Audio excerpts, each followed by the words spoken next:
evening and welcome to the Dragon Boat Festival 2026. We're so excited to see a full house today, and thank you for joining us. We seem to have a lot of new faces, so how many of you are joining us for the first time? Welcome.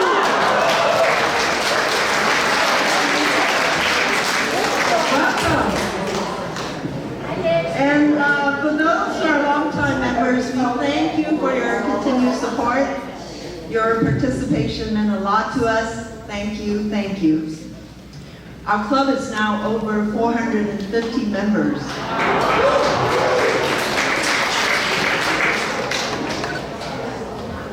This is the first time we have assigned seating, so I hope everybody's find their seat okay and also be able to make some new friends.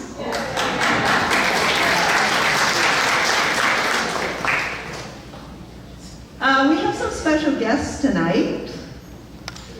Miss Sarah Burns here is celebrating her 105 years young.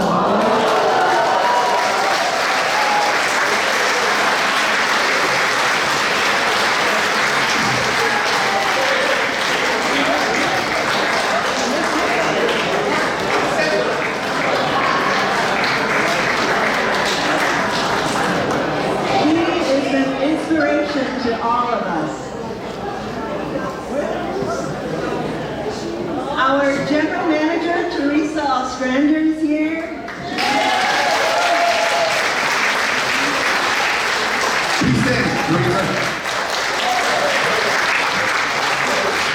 Teresa's staff has been working tirelessly with us to get everything ready, so we're very, very grateful and appreciate her.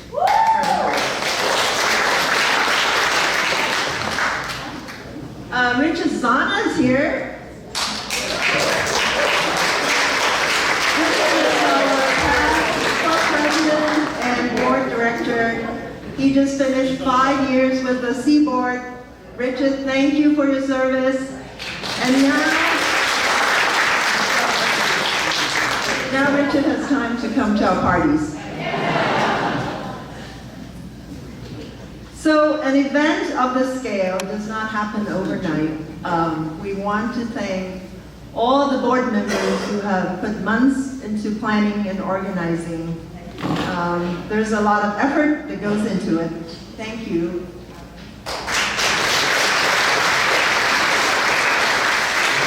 Today we have over 60 people volunteering and helping in all levels. Registration, scheduling, decoration, ushers, food delivery, food serving, food cooking. Thank you for all your hard work.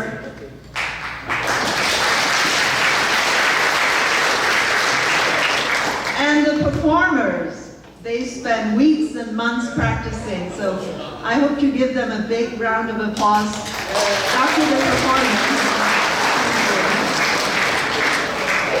And make sure you stay to the end because the finale is fantastic. Tonight, the Dragon Boat Festival, we celebrate culture, history, and tradition. But most of all, we're celebrating with good food and good company. So thank you all.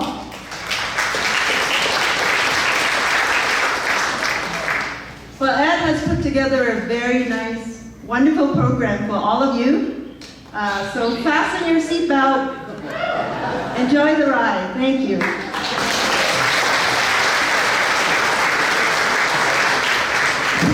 Thank you, Margaret. Thank you very much. Let's get it started. I think some of you guys are hungry already, so I'm going to call the tables in.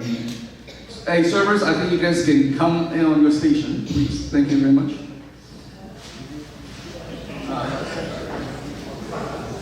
I'll draw a odd number and an even number.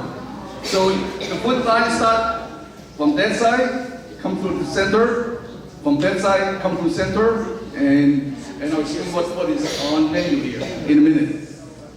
Aha! Table number 9.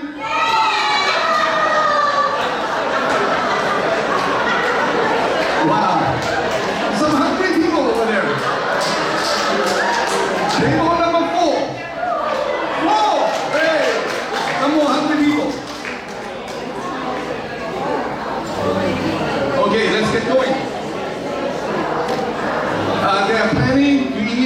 After the first serving, I will announce the second serving as well. So, and in the meantime, I'll explain a little bit what is on the menu today. Tonight, we have certainly the star item. To me, it is a whole roast pig, and it's roasted this morning, and it just got picked up by a couple of us, a couple of us out there, volunteers this afternoon. A second item in there is broccoli chicken from a local restaurant here. Third item is a pan-fried noodles, Chinese pan-fried noodles, also from another local restaurant. And the last item is this thing called sticky rice. It's one of the favorite items that you guys love every year. It's actually from a kitchen up in Belmont area that we have to pick up a couple days ago, and we steamed them earlier today. Guys out here working since 1 o'clock this afternoon, we steamed them. Okay, in honor of our honored guests and distinguished guests, we're going to call table 6, 7. Table 6 and table 7, please come up.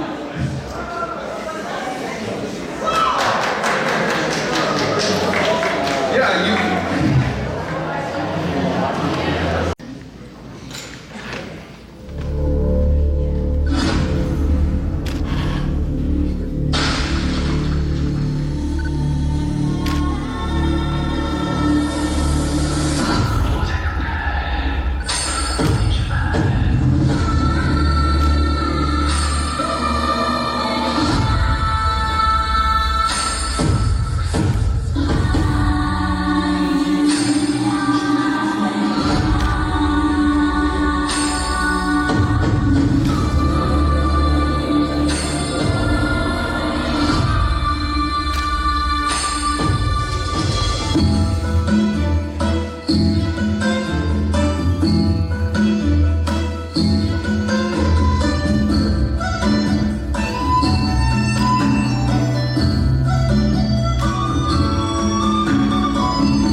小雨，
隐隐满夏夜。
心无语，老马聊车厢，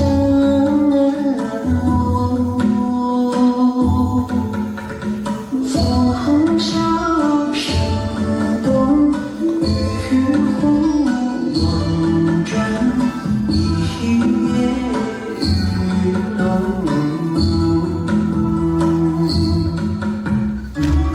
儿雪黄金缕，小雨滴滴，夏夜中雷寻见白雾。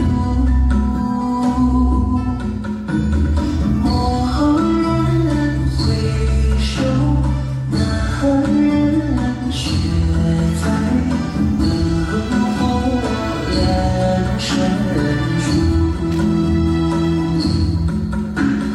东风夜放花千树，更坠落心如雨，老马吊车厢漫路。枫红笑声动，雨忽望转，一夜雨浓。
什么家出，什么家里？坚持是那个人也在作数。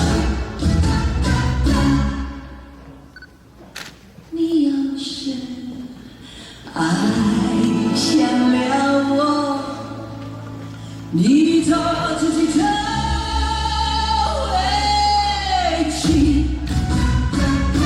我要是爱上了你，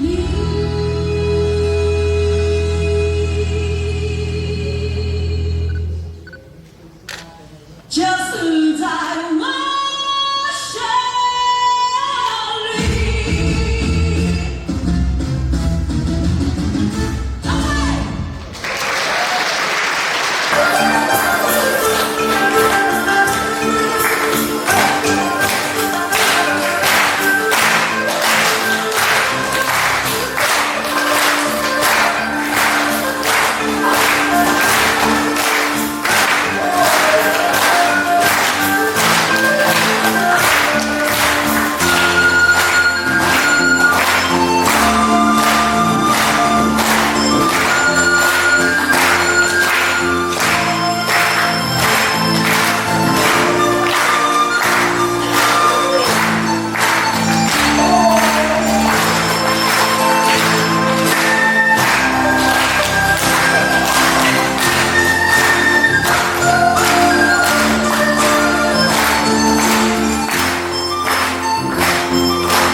Raise your arm.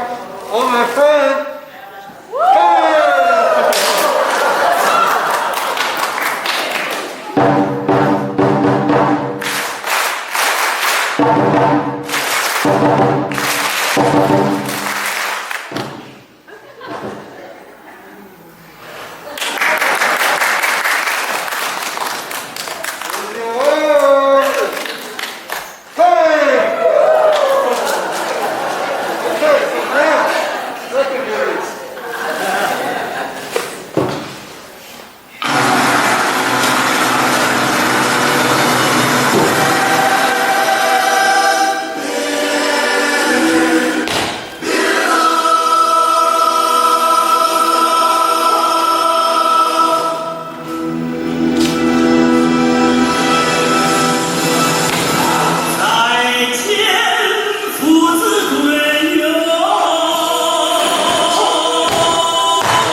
beautiful Saturday afternoon. So now, let's do this.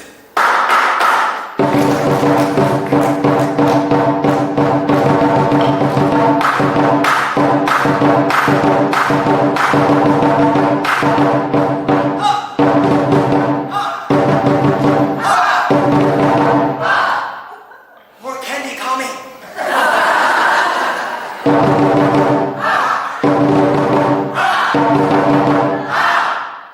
Yeah, this side.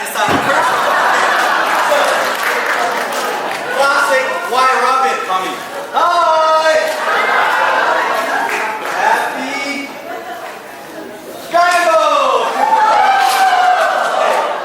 Lucky Saturday! Okay, so now one more round. We're gonna do this one out with your fist. Like say hi here.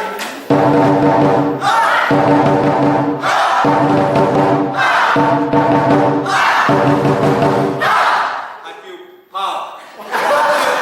Energies and happy. So now, my special coming. So please, start the music.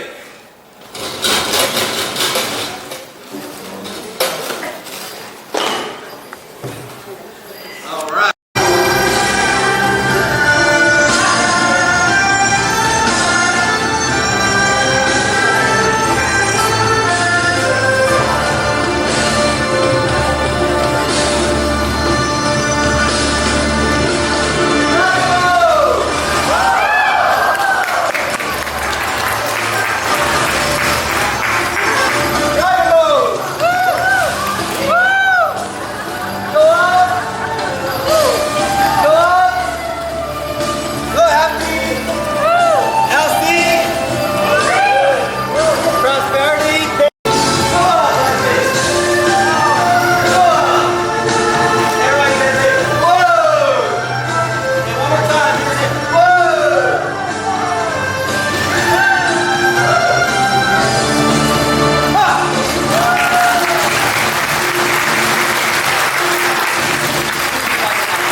beautiful afternoon.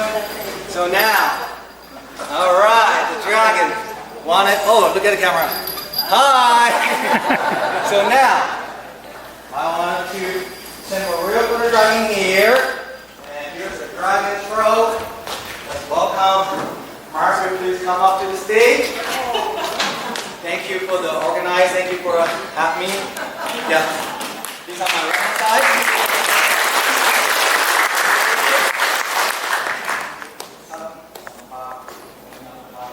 Okay, everyone, can we come down here? 5, 4, 3, 2, 1. Open up!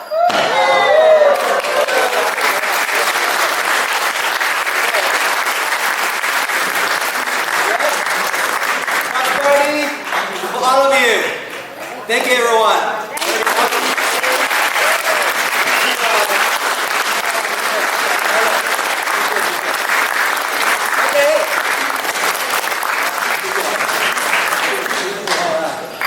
Thank you, Master Wong.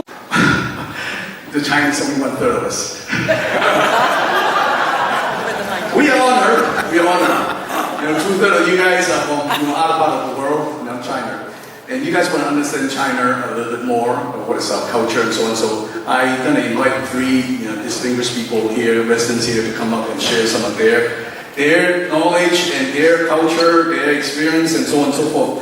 But before I start, I told them I will give you a little bit about what is China. China is that thing up there on the map here, and the size of China is about 3.7 million square miles. Just a bit smaller than us, the United States. And China is a huge country. And I want to bring out a couple of things in here because China is so many people. I think there are like 56 different ethnic groups in China. Although 91% of them are Han, Han people like myself. Most of the people you met here are Han. I know some of them are not Han, but most of us are here Han. I don't know every Chinese in this club here. And but the Chinese in our community here, or I would say almost in the area, mostly came from 3 different. We call Chinese came from 3 different areas. The main part of China, this big one up there. And then the next part of China that we call China is Taiwan here. We call it China too. And then it's a very small part that you don't even see. It's like I call it like a sesame seed on the map here.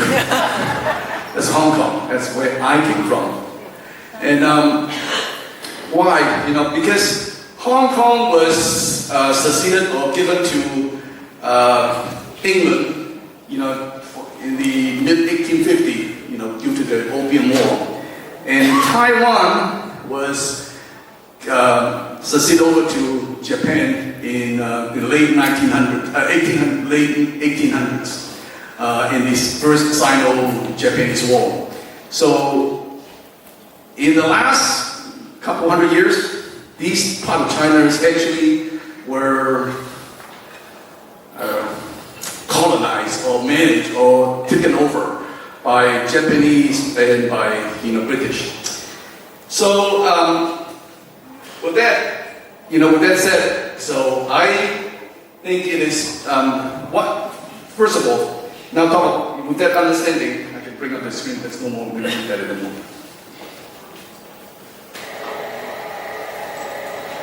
So naturally, I'm going to invite 3 people from these 3 different areas because people like us, most of the Chinese who met in this community here, most of us, I wouldn't say 100%, most of us are first generation immigrants into this country.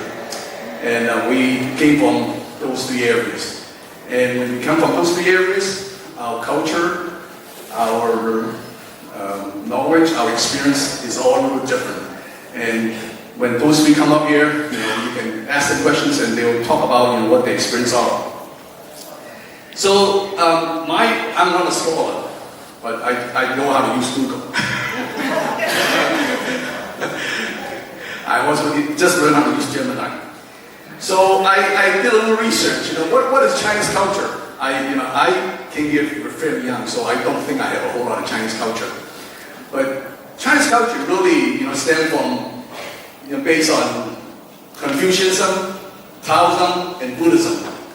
And what is really centered in those beliefs are really family hierarchy, filial piety, and ancestral reverence. We see that is the most important thing, having a social harmony within our family and with our friends. And when these Chinese, people like us, came to this country, this American culture to us is all about individualism, about liberty, about equal opportunity. That's what we know about America. So I think it's just a perfect great fit for people coming from China here to be successful, in this environment. And all of us came here, you're going to find out how did we assimilate into this community? How do we find the American custom? How do we get used to it? How do we live with it? So on. And how do we adjust our own custom, with yours? And then last but not least, the most important thing that I want to share with you guys is that, some of the contributions, these our fellow Chinese, not just these three individuals, a lot of the Chinese in this room here and in this village here, what they have done for us. So without further ado, I'd like to introduce the first person to come up here in no particular order. I would like to bring up Steve Yang.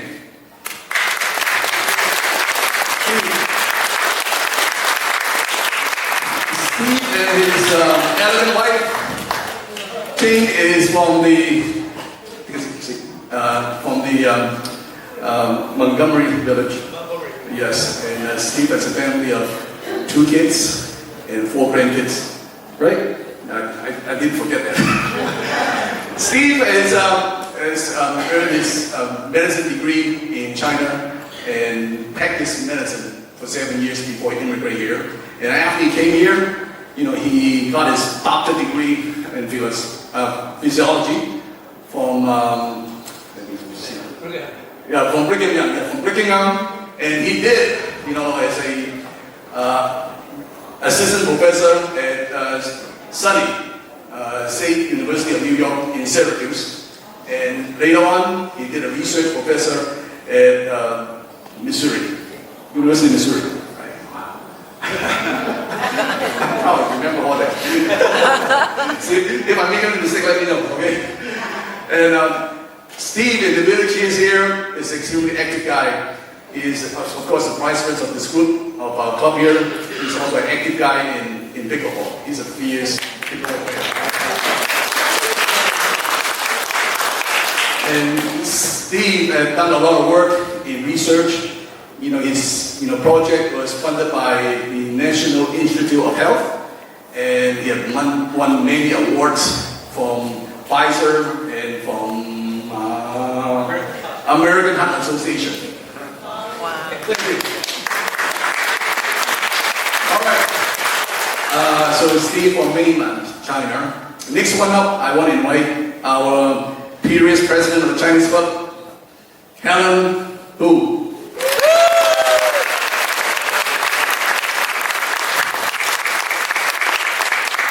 If you don't know Helen, you do not belong to the Chinese Club.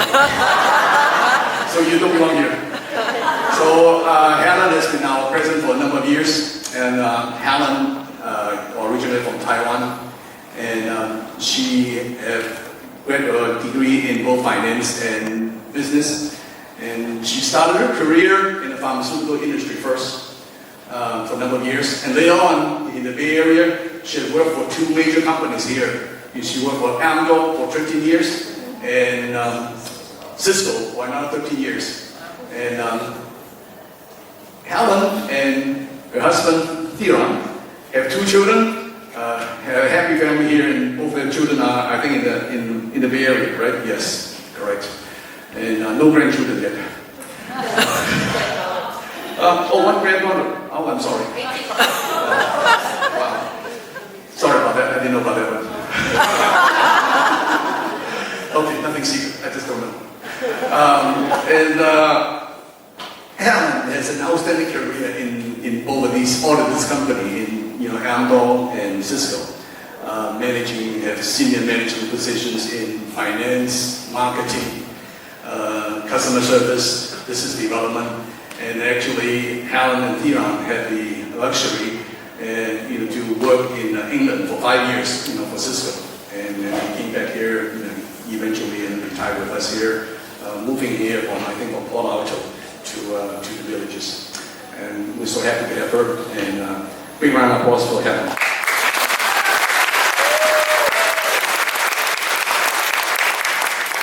Well, the last guy I want to invite up here, I won't mention his name first. I'll play a trick on you guys. He's a good buddy of mine. He's a great ping pong player. He's also the current president of the table tennis club. And I shouldn't say his name now. Albert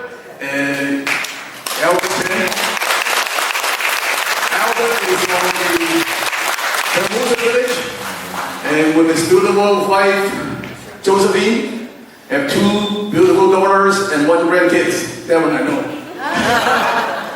No mistake about that one.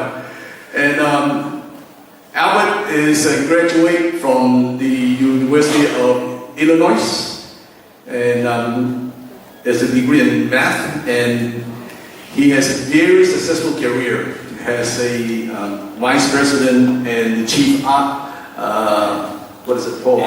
actuary, for a major insurance company. And he also had, founded a online insurance business, and as a consultant for, other financial institutions. He's extremely active, like I said, in table tennis. He probably coaches, some of you guys, ladies, in the table tennis club.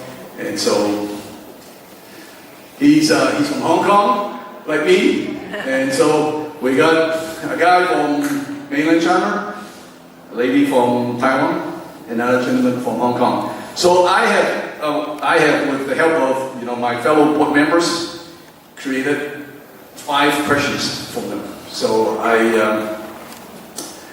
I'll start with the first one, and whoever wants to answer first, please raise your hand and answer. If not, I'll just take a name and then ask you to answer. So first one is because we really believe, I think all of us here, myself included, most of our teenager years were in our home country, and we really believe, in those years, it's really our, we absorb culture. If I came here, 5 years old, 6 years old, 4 years old, some of my friends are like that, I don't think they really got it, what is it like in there. But if we have spent at least our teenager years back in the home country, we have a lot more understanding what is our culture. We got a lot of things that we talked to by our parents. So first one, the first question is, describe your teenage way of life in your home country, which we think is the roots of our culture. So anybody want to answer that one first? Okay. Helen, please do. Okay. Can you hear me? Yeah. Right. Okay, so in 1949, the Nationalist KMT party lost the Civil War to the Communist Party.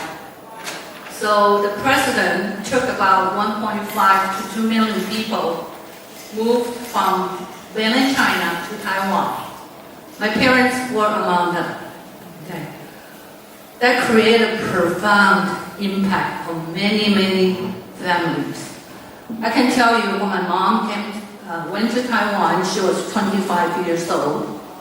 She never seen her relatives again until 40 years later. She never saw her mother again. I don't know my grandma, I never seen her. So that impact was very deep in the people in Taiwan.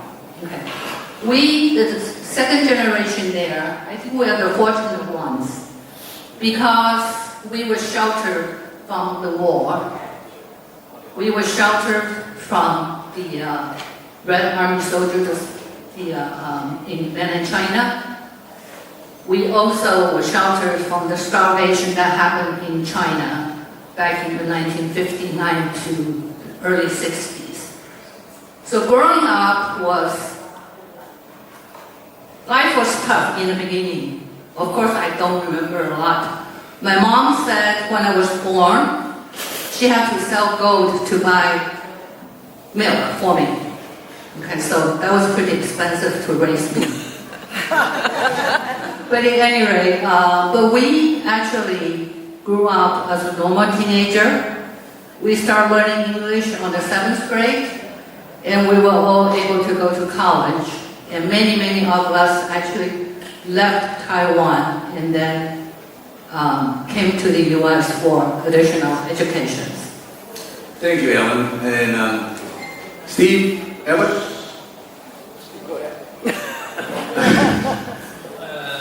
I just followed Alan's story. So my parents graduated in communist tour over China, and they established a medical school in the northeast of China.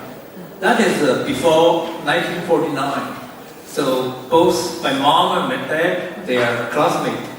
So when they graduate, and the communists sent them to very far, from northeast to the southwest of China. So my mom traveled from northeast to Guiyang, that's in the southwest of China. I was in my mom's belly already. So I was born in China, Guiyang, and grew in Guiyang, and living there for 30 years. And we are, the family, everybody's family is trying to get the kids to succeed. So we have a great expectation for us. When I was in middle school, grade school, China started a new educational system. They try to do a 10 years graded education, and 2 to 10 years from grade to the high school, and then you go to college. So I calculated by 17 years old I can go to college. So when I was getting to middle school in 1965, and the Great Cultural Revolution has broke out.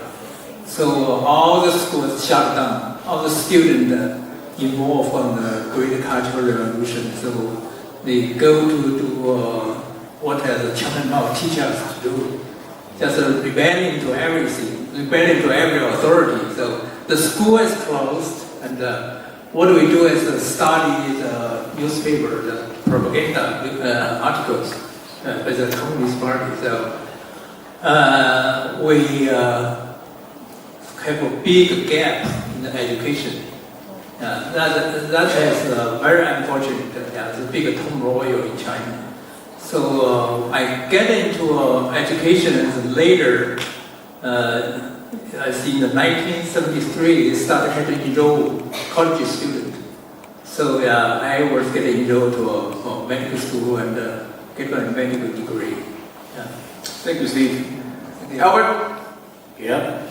I grew up in Hong Kong, but I was actually born in China as well.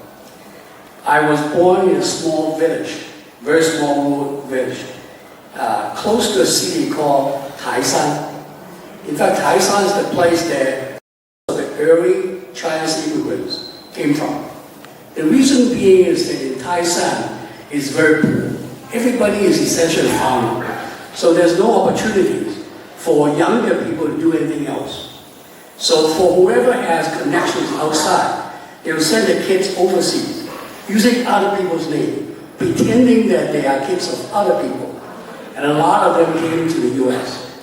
My father actually went to the Philippines with his brother when he was 14 years old. And he went there and worked in a bar. And now, he's actually very popular when he came back to China and tried to get married. Because everybody likes this Western connection. Because that's the way for them to escape China. China at that time, in the rural area, is very poor. My father came back and got married in his 20s. And then I was born, and he tried about 10 years to try to get us out of China, and finally succeeded when I was 6 years old. We moved to Hong Kong, which is almost like a different world. Hong Kong, unlike Taiwan and China, was not was ruled by the British, but it's very peaceful. So we had a very stable life, able to study Chinese and English, enjoy the Chinese food as well as the Western food. And that laid down the foundation for me to be able to come to the US to get educated. It is always my dream. Because again, even though Hong Kong was not a bad place to be, but it's still not like your own country. It's being ruled by the British and governed by the British. And as Chinese in Hong Kong, you never felt that you were equals. So I always wanted to come to the US. And the reason being is that I read a lot about the US. I have not found a country that's so open to immigrants. No matter where you come from, you're welcome. I don't see in China, I don't see in Japan, I don't see in Korea, or anywhere else that I came across. So I have the United States is thankful. The reason I'm being here today and I enjoy my retirement life is because of that acceptance by the US. Very good. When Google or Gemini, somebody stuff about Chinese, and I learned that the Chinese is one of the most frugal people race in the country, and our saving rate is higher than the average. Because we've really all gone through some tough times. If not ourselves directly, we heard a lot of that from our parents. So anyway, thank you very much, ladies and gentlemen. The second question is that, what were the circumstances or motivations behind your immigration to the United States? Who want to take that one first? Steve? Why don't you go, Steve? So when China and the US relationship has changed, and when Nixon visited China, so China opened the door, so give us a chance to go to overseas to study. So because China for almost for many years has been very close, so we didn't know anything about the outside. So we were taught the capitalism was very bad. The rich people were very rich, poor people were very poor.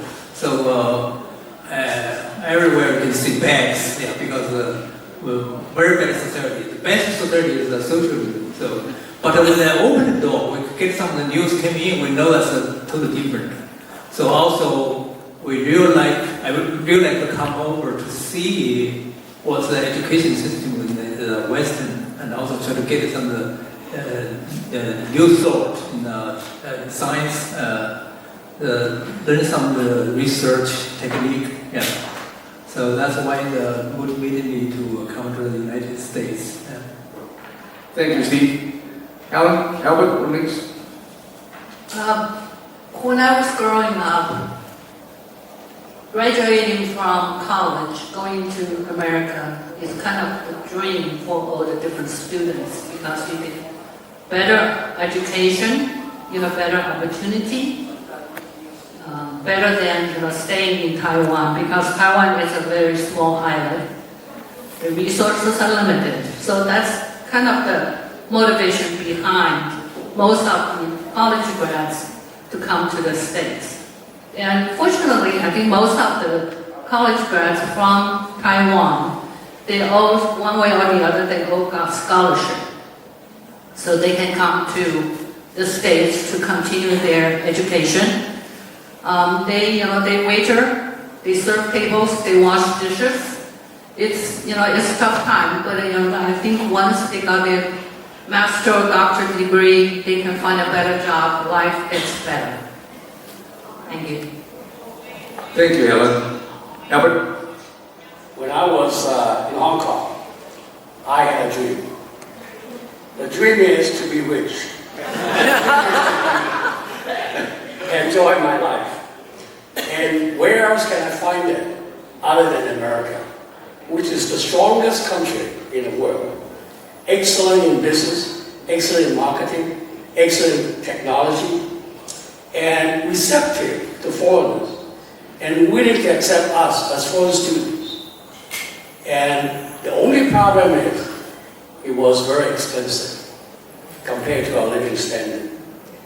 But my parents were very supportive.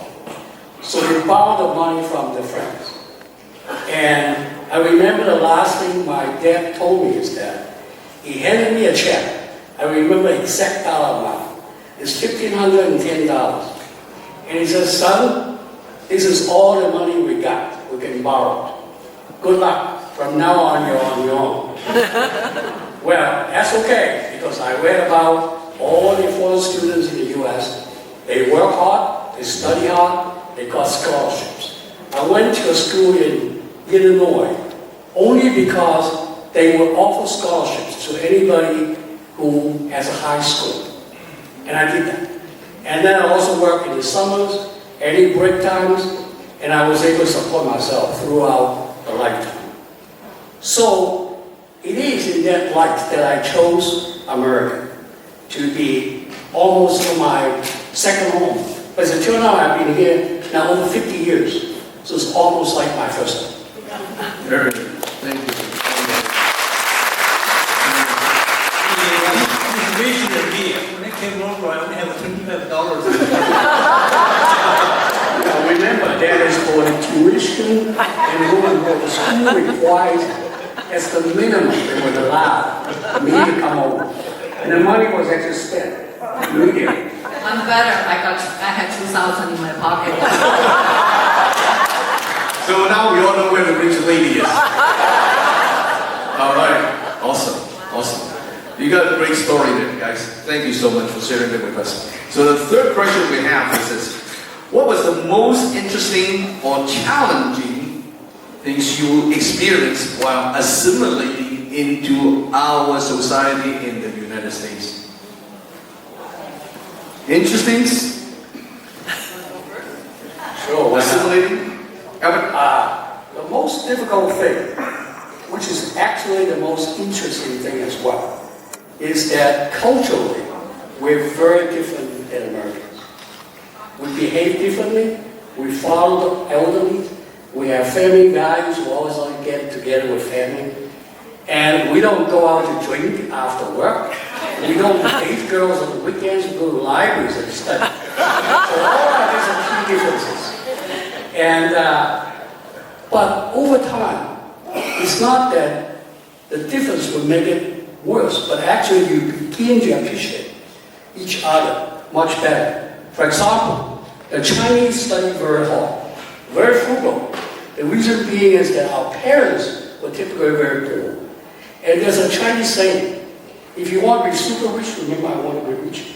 That's from the sky. The sky is God. So you want super rich, that's God. It's not up to you. But if you want to be moderately rich, that's from the government. That's from you. Saving money, invest wisely. So that's what we try to follow. That's what I actually said. Chinese are very frugal. We save a lot of money, and so most of us don't have to worry about retirement.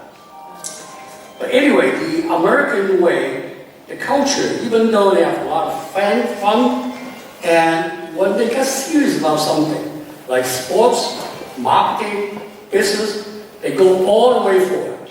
And the Chinese usually are too reserved. They don't speak out because they respect the elderly. They respect the bosses. And that is not a good way to become a good entrepreneur. I learned it from American friends. Squeaky wheels get attention. You must say what you want, but must have a plan to accomplish it.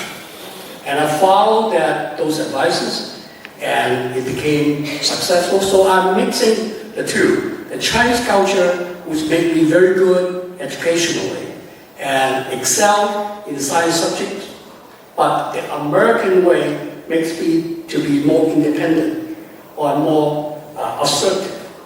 Those are the beauties of the two cultures. It's hard to adjust.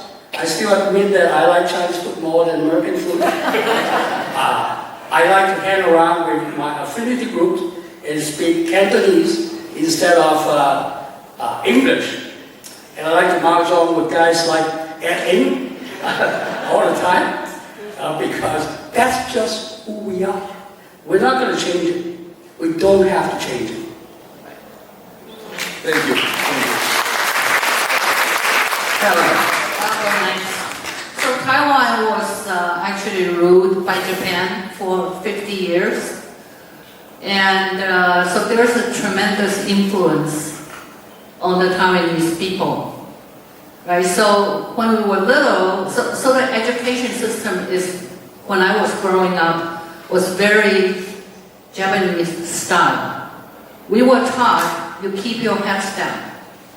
You work hard and you don't complain. So it's kind of, what Albert said is, it actually made people more reserved. And that's, the Chinese culture anyway, is you're more reserved. And I was telling my board members a funny story. I think just a few years ago, I did something for my mom. And I went to her house and she put her hands out. She wanted to shake my hands. We don't shake hands here, Mom. We hug. Give me a hug. Okay, so that's kind of the culture of the Chinese parents. So I think one of the challenge that we, as a first generation immigrants, faced was the biculture balance. Okay, so how do we bring up our kids and also make sure their well-being is being kept? Also, we are teaching them the Chinese culture so they don't forget. Unfortunately, my kids cannot speak Chinese very well. We'll speak Chinese to them, they'll reply in English. And I think that probably happens in many different cultures. So that's one challenge. And I think the other challenge was, as I mentioned earlier, was how do you assimilate into the new society with a different attitude and different approach, so you can be successful in many different fronts. So, thank you. Thank you. You just talk about funny things, so which is a good segue into the next question. Next question. Steve wants to answer. Oh, I'm sorry. I didn't have to leave you out. What is your question? Oh, no, man. I'm sorry. I was rushing through here. See, again, what was the most interesting and challenging you experienced while assimilating into our society in the States here? Most interesting thing for me is the language barrier. So when I came to the States, I was like Alan. He started English education, 7th grade, and I started Russian in the middle school. And during the Cultural Revolution, and the way you can learn English and the way. So I'm kind of intend to go outside to study. I was almost a 30-year-old. So no English teacher. What I do is I use the radio, listening to the VOA, the Voice of America, and I think of special English. Yeah, I still remember clearly that I can learn a lot of very slow. They speak very slow, very clear English. I can listen to the radio and learn English. Listening is almost 80% can get it. So when I take an airplane, fly to the country, try to go to BYU, and in airplane they show a movie, Tootsie. So I think I will watch this movie from beginning to the end, see how many words I can catch. Only 2 words. Hello, good morning. Oh, my goodness, how come I can study in America? Only no 2 words in the movie. So feel so sad. So when I passed the customer to the San Francisco, the best customer, one guy in front of me, and the customer officer asked him, "What do you bring to the country?" I said, "What do you bring some gift for other people?" After about 3 times, that guy didn't get it. So I said, ask you if you have given to people. Oh, I said, that's so good. I can hear something. I get it this time. So, like as a student too. So that's the very difficult thing is when you sit in the classroom and the teacher teach you, give you a lecture, nothing, almost nothing you get. Because that's not a special English. That's a normal English. So that takes me work very hard. So the only thing I can read it. People he has handouts, so can read it. The other people study is probably go to their dorm at after the dinner, they never come back to study. I have to study to the midnight, 1 o'clock, 2 o'clock. Yeah. So I have to study very hard. And on Friday, Saturday, Friday night, students go to dance, go to watch a movie, but I still have to study in my cabinet to read. Yeah.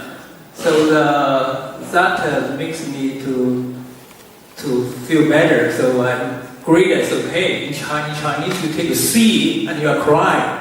So I'm doing okay, but get pass through the education. So yeah, that's probably most difficult part and the most interesting part for me as a challenge to get to see. Thank you so much. And be so successful, and done so much for your family, and for this country and for the community you are in. So next part is a little lighthearted, stuff. I want to, you guys to tell me what was the funniest experience as a first-generation immigrant in America. Funniest. What is the funniest thing that you experienced coming here? Being here, funny. I guess nothing's funny. Nothing's funny. I'm just kidding. Now that's a lot of funny things. I can tell you one, but you go first. Yeah, so I remember we were at the supermarket and I was paying and I forgot something. So I told my husband, I said, well, go get this for me. So he went and the cashier said, wow, you look so young for your son. I don't know what to say, I guess. My husband later said, maybe you were talking to me in a way like you're talking to your son. Very good story. Thank you. The funniest thing is actually quite funny. When I first came, I don't understand why Americans joke so much, and the jokes are not funny. For example, when I go play balls, they say, break a leg. And when someone dies, oh, he kicks bucket. What do they mean? It took me a little while to understand that Americans are very humorous. In most difficult times, when the Chinese thinking usually are very serious stuff, Americans can joke about it and take it over with. And the famous statement with my American friends that, hey, Albert, the sun will always rise tomorrow. There's nothing you should worry about. Life goes on. And so it took me a little while to understand the humor and how good that line of thinking is. Because I think the Chinese, a lot of time, thinking too seriously. Too much worry, and everything is difficult. Now, one instance which I thought was very, very funny is when my parents invited my parents to come and visit me. Because by that time I had a little bit of money. I sent them the money and said, come over and visit me. So they came. So I drove them around, and we were staying in Las Vegas in a fairly plush hotel. So I parked my car, the bellboy came, I took over my car, took my luggage, and handheld my parents, get them out of the car, and he then took our luggage to our room. My father just stood there, motionless. I said, Father, let's go to the room. He said, oh my God, what's happening to this place? You know, a white guy servicing us. In my days, we serve them, not the other way around. What's wrong with America? So I thought it was very good. Very good. Good story. I know. I understand you are from Hong Kong. We were both, British subjects, so I can totally feel that. So, Steve, what is your funny story? My funny story is when we just arrived in Salt Lake City, one of our friends took us to go to Kentucky Fried Chicken. So we eat the fried chicken, and after we eat, there's a little small pack. And I said, what's this for? That guy, he came about 2 years earlier than me. He said, oh, that's just gum. That's for you to remove your mouth, the oil smell. So he took it out. I a little slower, but I feel not like gum. He took it out and put it in mouth, chewy, and the bottle came out. Bubble gum. Oh, so wet.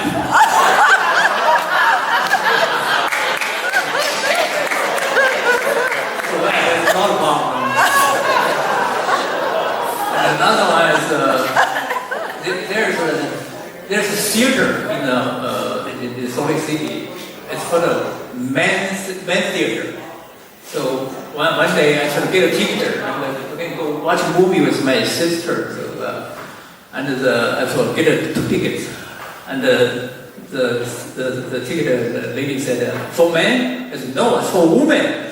And that lady laughed, and I didn't understand why she laughed. Well, the theater is a men's theater. A theater for men's theater. I thought it's a theater. The ticket is for men. I said for my sister is a woman. I said it's for women. Oh, they laughed and not laughed. That's kind of thing. Very good. Very good.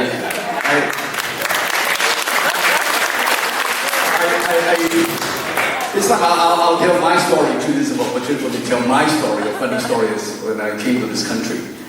I also like Albert, I was from Hong Kong, and I came here to start the school year in September. And if any of you have been to Southeast Asia in Hong Kong, you know what the weather is like in Hong Kong. Right? It's really hot, humid. This guy, I was 17 years old at the time.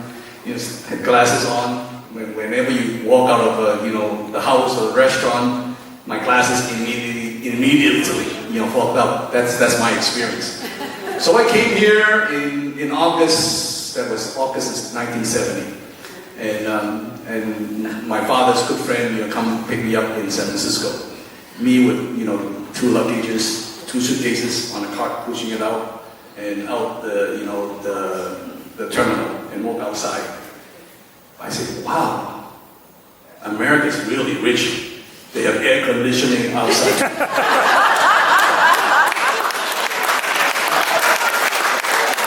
That's my experience of America. Anyway, I have no more story to tell. Another thing, I'll tell you more story of myself. Okay, the last question. All 3 of you are extremely successful. A good representative of our community here. So I would like you guys to share with me what would you consider is your major contribution to this country? Your major contribution to this country. Steve? I produce 4 grandkids. All Americans. All right, you have 4 American grandkids. That's good contribution.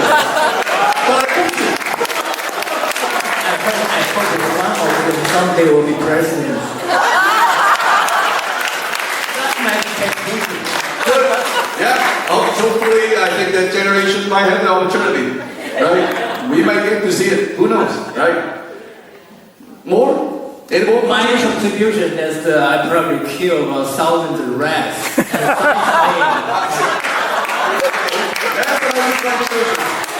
I do research, biomedical research, use rat, mice. So when I pass away, maybe in the heaven, I get a greeting by the thousands of rats.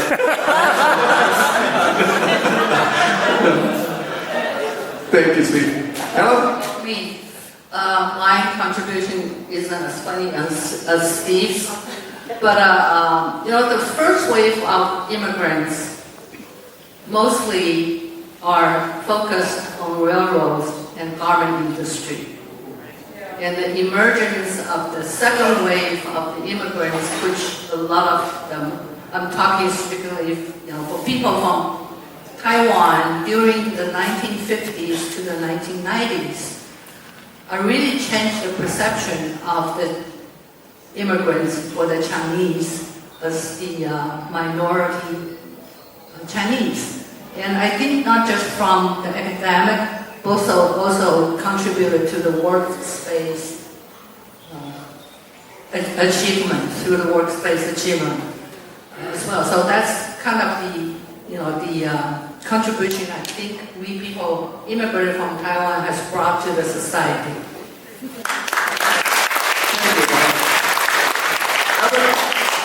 I like to think that my contribution to this country was my success in business, driving the prosperity of America, successfully creating new business, the internet and things like that. But on second thought, I thought that was not very fair because they didn't pay me very well to do it. So I'm not so sure I can call it a success. However, now I'm retired. I'm no longer making money. So I'm thinking maybe I can send some money to charity and do something good for society. That turned out to be what I now believe is the best way to handle my success. And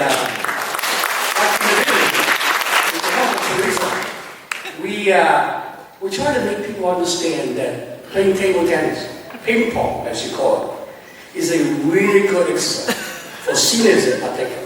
It's not as dangerous as pickleball.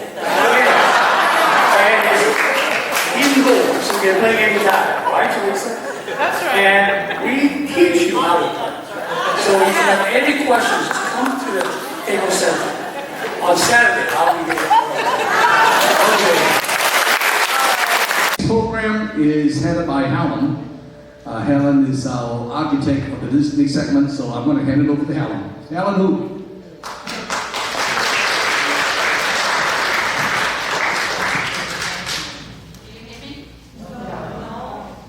Zach? Oh, okay, great. Thank you so much. So are we having fun yet? Great. Master Leo.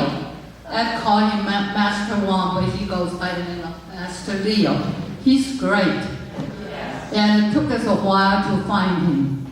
Because as Ed mentioned, there's not many people can do this. It's a well-kept secret, during this past 300 years. The dancers, what do you think of them? Wonderful, right? So, what we're going to do is, I'm going to give you a little bit history of China. And by the way, we're going to have a test at the end. Okay. I call this is a Dynasty program. The reason I said that is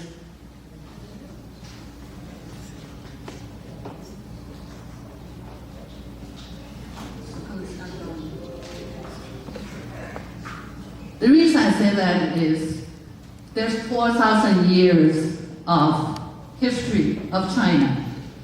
We have 83 dynasties, 558 emperors. My God. We started learning history in 7th grade. What a task. It was just difficult. It was brutal. And it was confusing. It was complicated. Right? If you ask me today how many dynasties I can name, if I can name 12, I'm lucky. It just, there's so much there. So, we only, during this whole 4,000 years, we only have one empress who ruled China for 16 years, okay? Now, the modern China actually started from 1949. I'm sorry. 1912 to 1949. Okay, 1945, the Japanese surrendered. Japanese invasion to China ended. Okay, but then the civil war was still going on between the Nationalist Party and the Communist Party. So in 1949, the Nationalist Party, as I mentioned earlier, they went to Taiwan. Okay, so from 1912 to 49, it's called Republic of China because that was the government was the nationalist government. And 49 to present is called the People's Republic of China.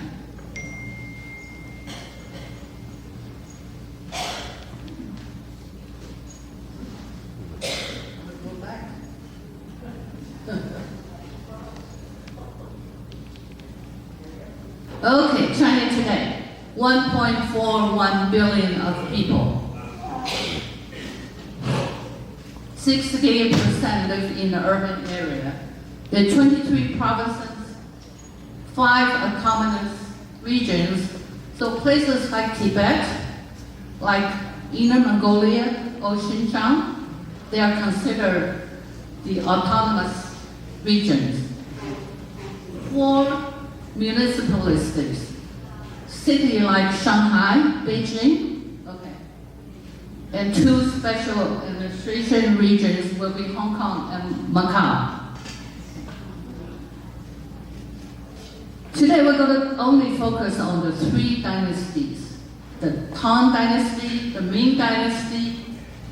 Wait, go back. Thank you. Okay, you'll do yours? Okay. Tang Dynasty, Ming Dynasty, and Qing Dynasty. Okay. I wanted to, before we move on, I wanted to talk a little bit about Qing Dynasty.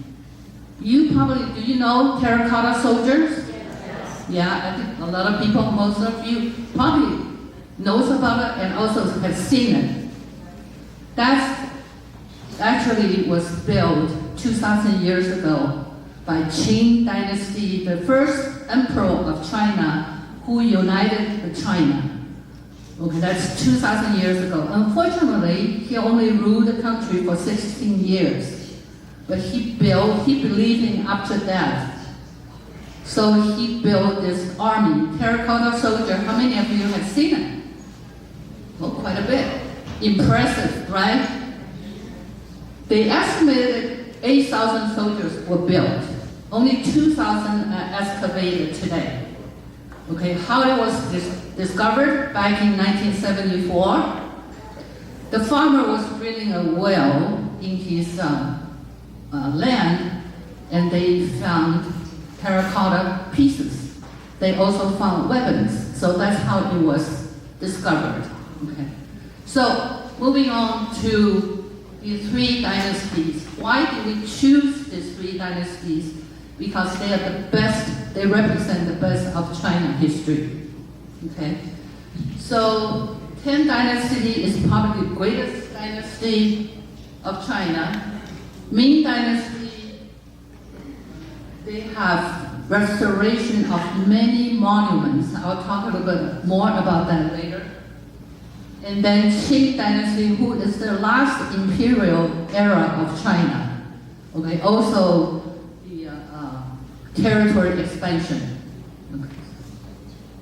So Tang Dynasty, 20 emperors, 1 empress I mentioned earlier. We'll go to the next.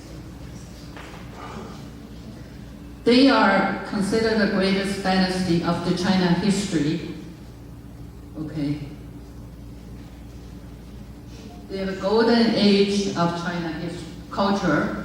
Their achievement, they are actually three different achievements. The first one is the restoration and expansion of the Silk Road. That is crucial to establish the standard of international trade later on for the other dynasties. Okay, 3 perfections: poetry, painting, and calligraphy. Okay, we can go to the next one. So these are the royal attire. the emperor, the empress. And this lady here on the right-hand side is the one I mentioned, that she was the only female emperor ruled China for 16 years. Okay. So what we're going to do next is I give you a little bit introduction on the dynasty, and we have our members going to wear the dynasty clothes, and they're going to come out and show you what it looks like. Okay, we're going to do it for all three dynasties. Next. Yeah, so in the Tang Dynasty, silk is the primary fabric for their clothes, especially for ladies. They are open, they are low cut, they are flowing, and they're like silhouettes. Okay, and they're cosmopolitan styles.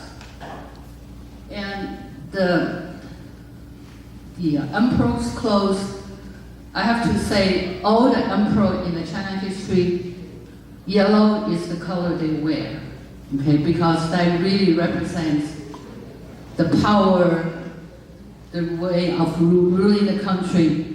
But in today's demonstration, we're gonna have the emperor wear a red robe, which is very, it's a formal attire, okay? It's not the yellow that he wears to the court, okay? So, fortunately, we have Amy Lowe and Joseph Lam, who's gonna show us the Tang Dynasty attire.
Thank you, Amy and Joseph. Were they gorgeous? Yeah. They practiced really hard. Okay, the next dynasty is Ming Dynasty. Oh, by the way, Tang Dynasty ruled China for 289 years. Okay, Ming Dynasty for 276 years. Okay, and you can see the Great Wall on the map, right? That's the Great Wall. Okay.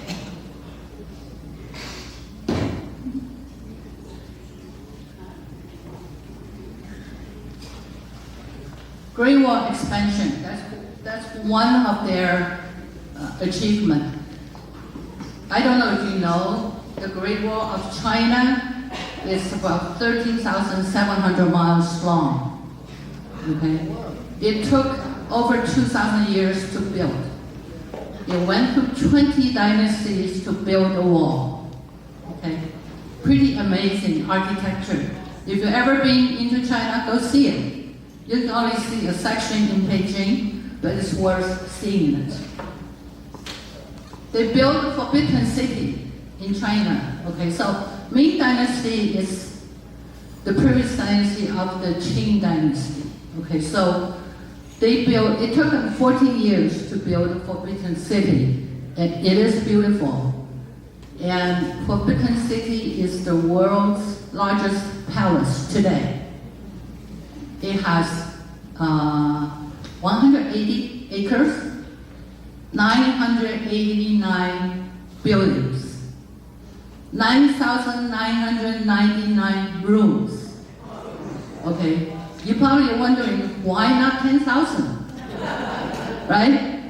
The reason is the emperor believes himself he is the son of the heaven. Due to respect to the heaven, he will not bring 10,000 rooms. So it's 9,999 rooms. Okay, one of the other achievements the Ming Dynasty has made is the, wait, we're gonna go back. It's the naval expeditions. They had 7 naval expeditions. This guy heads up this effort, went out on expedition 7 times. I believe he had 280 vessels. He built 280 vessels with 28,000 crew members. Okay, so it reached as far as East Africa and Persian Gulf Coast. And that's really amazing, back then that they took such a long trip. And also, he established a lot of the trade between, the East and the West. Culture, high quality porcelain, blue and white. You've probably seen a lot of those on the market today. They also, the landscape painting, as well as the novels of drama. It's pretty significant in the Ming Dynasty.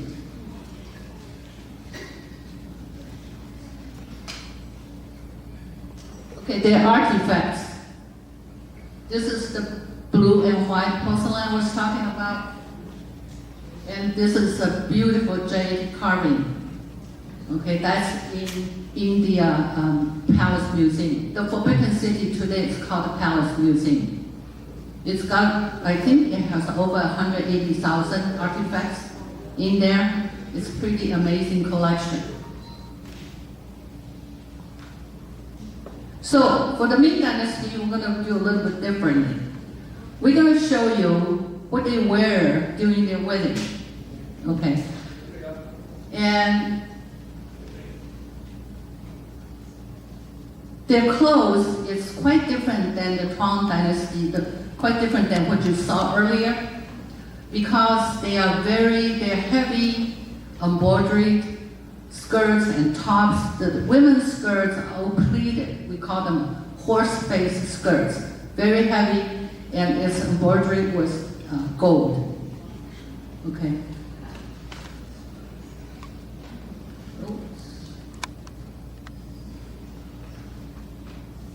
you will see the phoenix coronet that is reserved for the royals. Also, if you look at the man's wedding dress, the motifs actually symbols happiness, good fortune, and longevity. Okay? So, we have Elisha In and Joseph Shea to show you the Ming Dynasty wedding attire.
I have to interject here. That was my wife. Little shower up here.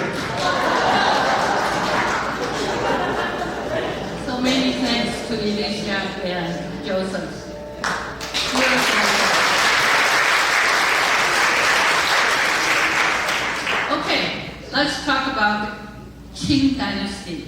Okay, that's the last dynasty of China. As you can see, if you compare, always push the wrong button. Sorry. if you compare the territory between the two dynasties, Qing Dynasty really expanded quite a bit. And you see this white dotted line? That's the China territory today. Okay. Actually, they lost some territories, like Mongolia. They only kept inner Mongolia, and they lost Mongolia. So Mongolia became an independent country.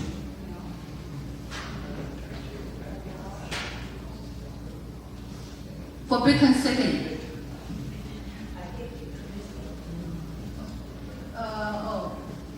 Sorry. Achievement. They're the fourth largest dynasty. They expanded over 5 million square miles. Okay. The border consolidation, Tibet, Xinjiang, and Mongolia. Okay, I talked a little bit about that. They create dictionary to standardize the Chinese language. Also, the porcelain, it's continued to improve. Okay, and they also developed the enamel colors as well.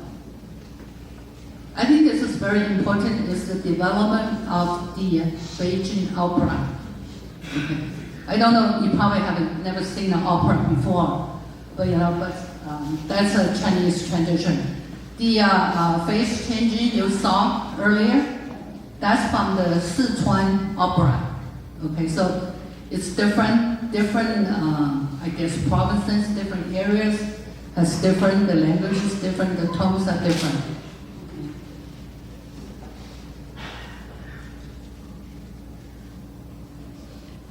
Forbidden City, I talked a little bit about Forbidden City. 9,000 people lived in Forbidden City at any given time.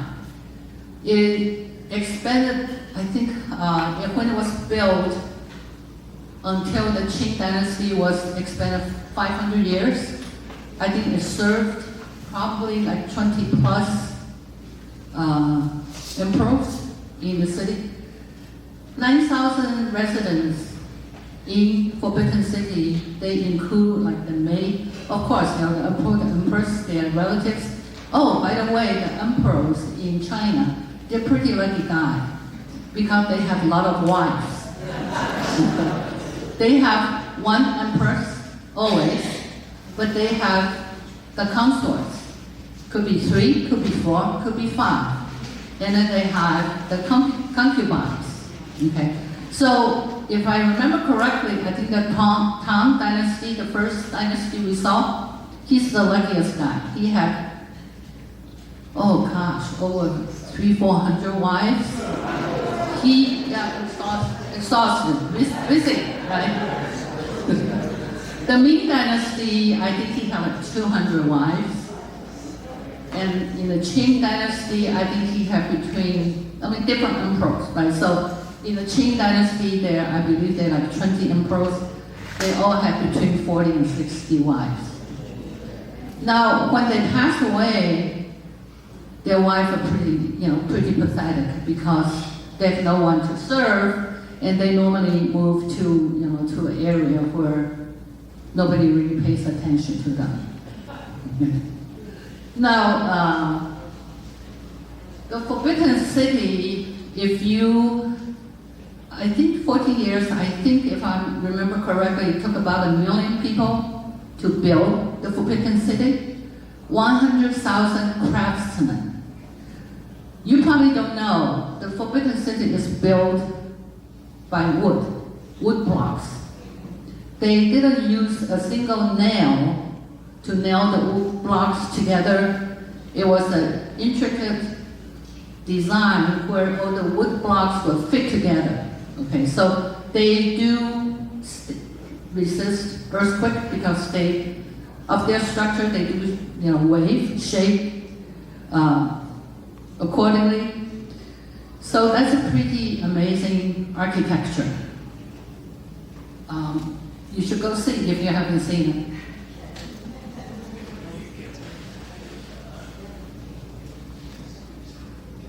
The artifacts. This flower vase is the only one in the world, and it's in the Palace of Museum today. It was, I guess, 7 to 9 layers of different enamel. The emperor requested, but the craftsmen didn't know if they would be able to make it, but they made it. So they only made one. Okay. This is a jade piece. It looked like a Chinese cabbage. It's beautiful. It's in the Taipei Museum of Palace. This piece is, enamel and I think some of it is gold. It's heavily influenced by the Western culture.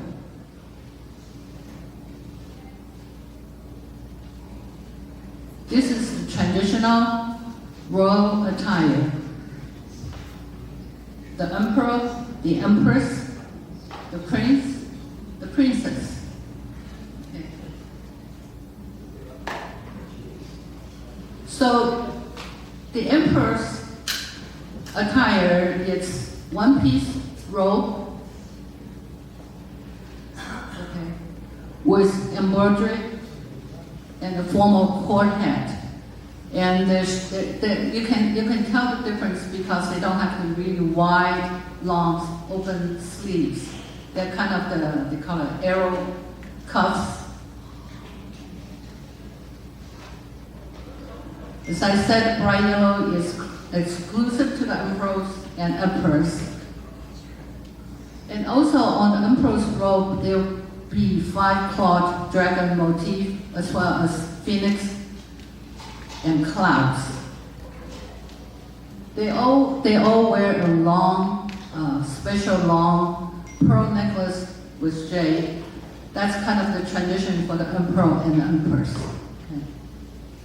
It really represents the supreme power as well as the right to rule. Okay, next one. So, we're fortunate enough we have Miranda Lane, and Bill Lane to show us the emperor, the Qing Dynasty emperor and empress clothes.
final curtain call, please.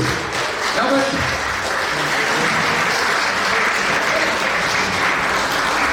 Alan, thank you so much, the Fantasy Dance Group and our residents from the villages.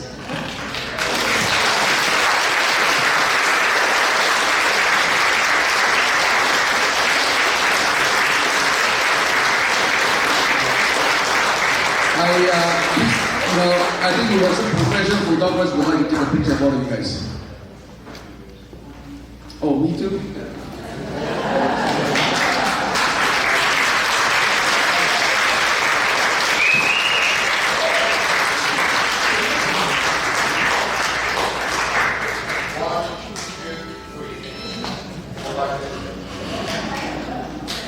All right, thank you so much for coming. I hope you guys have a wonderful evening with good food, and I hope you also learn something from our Chinese culture this evening. We'll see you all soon again in many other Chinese activities.